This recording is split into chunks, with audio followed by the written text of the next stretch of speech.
everybody, MasterBucks here, once again back for another FIFA 22 video, still with the croaky voice and all. And if you would allow me to, refresh your memory, wind the clock back like a month or two ago. Do you remember when, for about a week, the entire football world lost its mind at the prospect of a European Super League happening actually in real life? They were going to bun off the Champions League and the biggest clubs in the world were all going to join up for this one big Super League. Well, football fans hated it, they revolted, and the whole thing got shut down. Apparently, it's still maybe in the works. I don't see how it could possibly come through. It is an interesting prospect. I'm glad it didn't come to fruition, but I've gone ahead and created it in FIFA 22. We have got 20 of the best teams in Europe all in the one league together. Those teams include Ajax, Arsenal, Atletico Madrid, got Dortmund, Chelsea, Barcelona, Bayern, Porto's in there, Inter. I'm controlling Liverpool for this one, Man City and Man United, PSG, Juventus, RB Leipzig, Real Madrid, Roma, Sevilla, Spurs, and Villarreal. Now, if you're wondering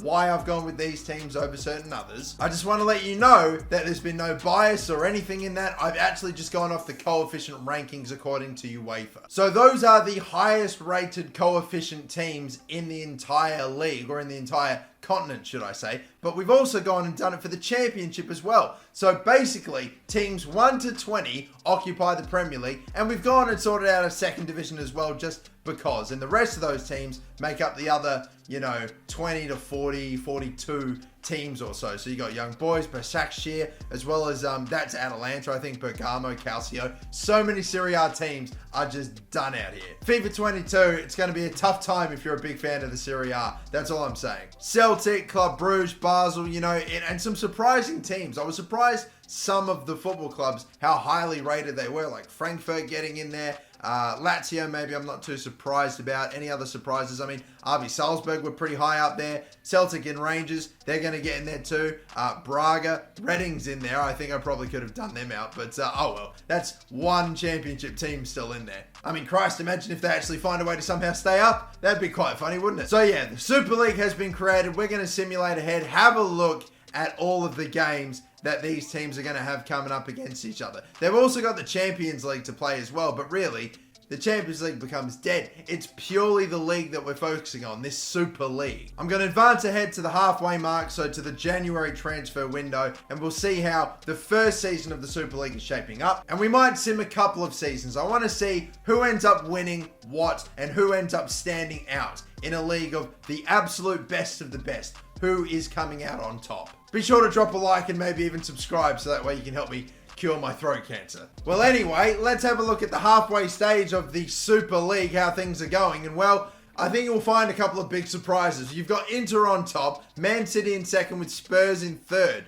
Yeah, I was not expecting, for one, Bayern Munich to be totally out of the picture. I thought Barca and maybe Real Madrid would be a bit higher. PSG are totally gone. Like, a lot of big names are not even close to the top. Sevilla, PSG in 10th, Arsenal for crying out loud. Again, the only reason they're in this Super League is because of their coefficient ranking. And hell, they're doing okay for all things considered. Chelsea in 15th is quite bad too, but Ajax on the bottom, Porto in 19th and Roma in 18th. Maybe not too surprising, I suppose, there, but Chelsea, the European champions, are 15th in a league of all the best European teams. What is happening there? And the top goal scorer in the league is actually Luis Suarez here with 16 goals out of 21. Bruno Fernandes has got 12, and so too does Gabriel Jesus and Lautaro Martinez as well. Arnautovic has popped up and done alright for Porto, and Aubameyang amazingly has refound his form against the most difficult opposition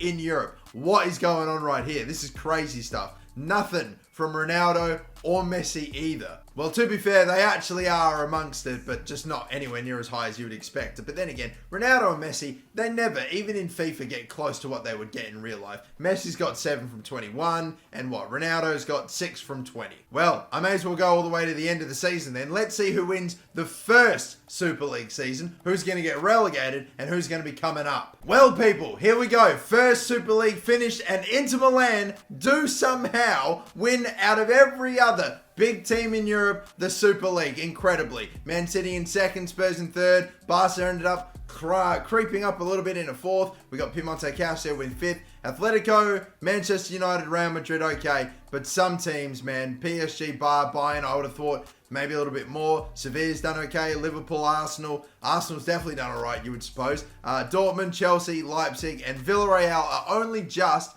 going to survive relegation on goal difference. Ajax, Porto, and Roma. And yes, you'll probably notice if you're eagle-eyed that I got sacked from Liverpool and I had to take a job with Ajax. So I'm going down into the second division. No, not the Super League 2. Who won that one? Lazio ended up getting up on top with 97 points. Benfica came in second, and Napoli, Leicester, Atalanta for aka Bergamo Calcio, whatever, and Marseille, they were the teams that finished top 6, with other teams like Milan somehow not making it. Lyon, I would have thought would have done a bit better. Leverkusen possibly. Celtic and Rangers only just survived. And well, Reading, I accidentally left them in the Championship, or Serie A, or should I say, sorry, Super League 2. And well, they finished bottom pretty comfortably as well. Top goal scorer is going to be Luis Suarez. We've got Raheem Sterling coming in second. Harry Kane doing all right. Lukaku as well. Fernandes, nice. Arnautovic is definitely a surprise to be all the way up there, but he's done amazing for Porto.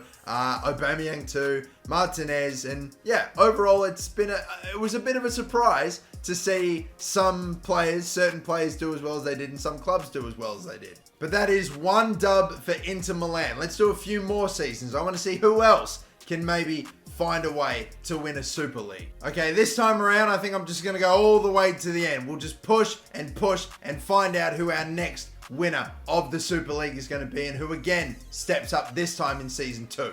Alright, people, checking it out. In Season 2, it's going to be PSG that actually win the Super League this time around. Okay, finally, they've been able to win something of some significance aside from their little Farmers League trophy over there in France. And yes, I know, even though I'm sick of the jokes, I feel bad for even making it. But they did it. They finished on top. Real Madrid in second, with Barca in third, and Atletico Madrid. Man, La Liga's strong, but PSG just a bit stronger. Bayern in fifth. Man United, Inter, that won the Super League last season, fell all the way to seventh. Man City, Liverpool, Borussia Dortmund, Spurs. We got Juventus, RB Leipzig. Lazio have been able to stay up. Chelsea are just holding on, but it looks like Arsenal are going down. Benfica and Sevilla are also the other teams to get relegated. And I reckon we'll go for at least one more just to see. We've got Inter Milan, PSG. Surely there'll be one other decent winner. I mean, I was putting my money on like Bayern or maybe even Man City to go and win one, but not happening. Not happening at the moment. So yeah, one last quick little sim, one more season. We'll find out who finishes on top of the Super League this season as well, and then I'll probably leave it. Just a short little fun one, and on top of that, I also need to make sure I actually take a break from recording FIFA 22 videos and stop talking for a second, because I am worried I'm going to end up stuck with the voice of a 90-year-old smoker for the rest of my life. And righto then, people, place your bets. Who's going to get it? It's going to be Barcelona that win the third sim in the Super League. Wow. Man City come in second, Real Madrid in third, PSG fall to fourth. Inter, who won the first, have completely slid out all the way to 16th place, but they will just avoid the drop. Villarreal, Atalanta, aka Bergamo Calcio. It's just such a random ass name for them. I mean, seriously, why couldn't you sort of mimic Atalanta? And Porto on the bottom in 20th place. So there you have it. But it is going to be Barcelona that end up winning it, which again, in the state they're in, without Messi, hey, there you go. You got to take it. You know what I'm honestly worried about right now? I feel like I sound like one of like the hormone monsters from bloody Big Mouth, if you've ever seen that show. It's a bloody train wreck. It's a train wreck. All right, fine. We're going to finish this up. Again, a more in-depth look though. Spurs 5th, Juventus 6th, Liverpool 7th. Bayern Munich, I think, were the biggest disappointment, I think. I mean, they are by far one of the best teams in the world, and yet they couldn't really get in even the top 4 at any point. But hey, what can you do when you've got so many class teams all in one? I mean, you're going to get some crazy movers, that's for sure, as we have very clearly seen here. You know, to be honest with you, unpopular opinion, I love the way that football is structured now, and the fact that it's got roots over 100 years old. I love that, and I wouldn't want to see it change. But